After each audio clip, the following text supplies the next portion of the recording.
Hello everybody, this is Bruce Gombrelli with Gombrelli Guitars, Stratocaster Design. So I've had a few requests and so I put together a quick video on how to install the loaded pick guards that you get from us.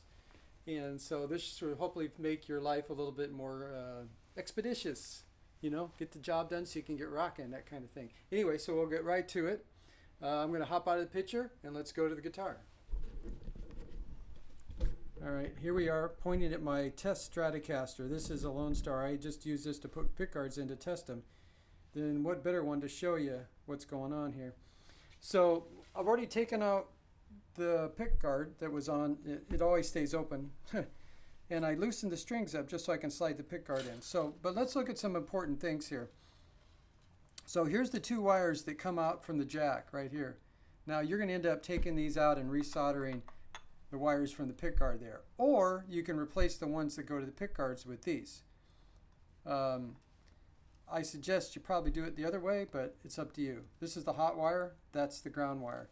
And if you look at the jack, what you're going to see is there's this big thing here, that's the tip. That's going to be the hot, the red. So, and it's white in some guitars. The black is always black for these, and this goes to like a ring that goes around the base of the jack. So you can always look for this guy and know that that's the one that's the hot one. So, and you can screw that puppy back in. Now the grounds are the other thing people ask about. There's a body ground here. Some guitars have this. Most upper end ones do. Squires might not. Then this guy, this wire here, goes through the body and shows up here in the back. Let's see if we can show this really well here.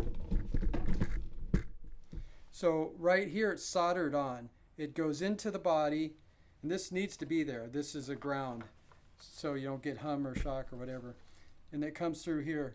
Both these are going to go on to the pickguard, and the pickguard may or may not have a wire coming off of it. And I'll show you that in a minute. So let's take a look at one of the recent one that's actually up for sale. It comes in a box like this. That's what we ship them in, but they're all nicely wrapped and everything else. So this is your front end, and that's what I call the business end. Okay, we go to the business side. So what do we got going here? So depending on which model you got, red is always sit to the center of the pot. That's your hot one. That goes with the white one on this guitar. So you could replace the white one or solder the white one to here. This is all ground area. Anything on the back of the pot is ground. This one has two wires on it. One of the wires, the black wires, is kind of wrapped up with a red wire. That goes to the jack. This green wire, I always think of green meaning ground for me. So this is another ground wire. That's there so you can connect it to one of these wires, or connect these together and solder it together with that one, or solder this to here, as long as they're all connected to the same spot. Or if you want to solder them all to here, you can do that.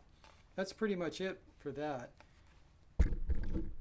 Going back to the guitar a little bit, for the installation, I always put, you know, when I'm working on my fancy guitars, I'm always protecting the finish on them. You know, I suggest you do the same. And since these are loosened up enough, there's going to be a little bit of a tight fit. I'm not going to go all the way in. But the only thing you have to worry about, see, notice this one, they're pre-routed. So they'll clear all this stuff. But underneath here, depending on how much wire you got, it can get a little busy. So you got to tuck things in. Also double check on this side, right here, to make sure that this stuff is tight. It's tight when I ship it, but it could get bumped and get pushed out like that. In which case the pickguard wouldn't go all the way in. So, and there's usually nothing on this side if it's got a CTS pot. So you just slide that puppy in, drop it down, and I always slide it in and put the front end here underneath the fretboard or next to it first when I drop it in. So you got something like this, yank them up, make sure the strings are on top, kind of go all the way in, and I'm watching my finish the whole time I'm doing this. Put the front end in first, bam, and then move everything, make sure the wires are tucked in, and just drop it down and screw it in, you're ready to go. Of course, that's just, so do all the soldering first, obviously. Yeah, and then to pop it out, you just move it backwards a little bit, and then kind of work your way out. And I'm always a little bit careful with this business end because these are a little sharp, just so I don't scratch the very edge here. It's always good to be a little extra careful, isn't it, guys? Because that's your axe. And that should wrap it up for you. That's that's my mini instruction demo how to install these guys. If you have any questions, send me an email at bruce@stratocasterdesign.com. And other than that, get your pick guards in and let's start playing. Have fun. Talk to you later and have a good one.